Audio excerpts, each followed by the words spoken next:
Erie County alone are going to cast their ballots through the mail. I think we need to make sure that the process is secure.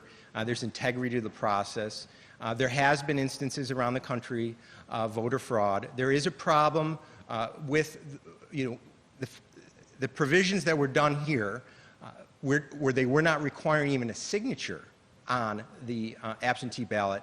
That makes this vulnerable. I mean, a big apartment building, somebody could grab all the absentees out of mailboxes. So we need to make sure, because people need to trust the process. Because if they don't trust the process, they won't participate in the process. So I think for the COVID crisis, it made sense to do it, but I think we need to go back to the way it was if you are infirmed or you are traveling, but across the board, that's the only way we're going to do it.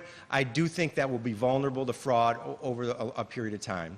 Just to follow up on that, again, President Trump specifically said that the elections could be rigged. Do you support that strong of language when it comes to mail-in balloting? I'm just saying this is a new frontier here in New York State, doing it the way that we're doing it. I am concerned if you're not signing it, there's very little consequence on fraud. So we just need to make sure there's integrity to the process.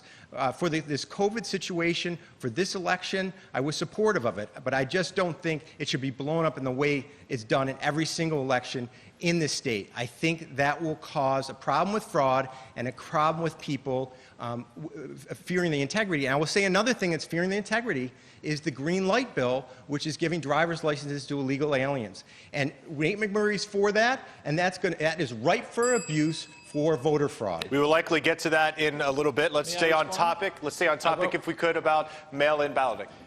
There is no problem with mail-in ballots. We have to make sure the process improves, but he didn't answer that question about whether he agrees with President Trump. I'd like to hear an answer on that one. Do you agree with the conspiracies that President Trump is sharing out there? I certainly don't. And I'll tell you right now what we're going to do. When we go to Washington, we're going to make voter access easier for everyone. That includes, I propose to have Election Day be a day off from work so everyone can go, no problems. Other countries do it, we can do it too. More voter access is more democracy, and I will fight for it.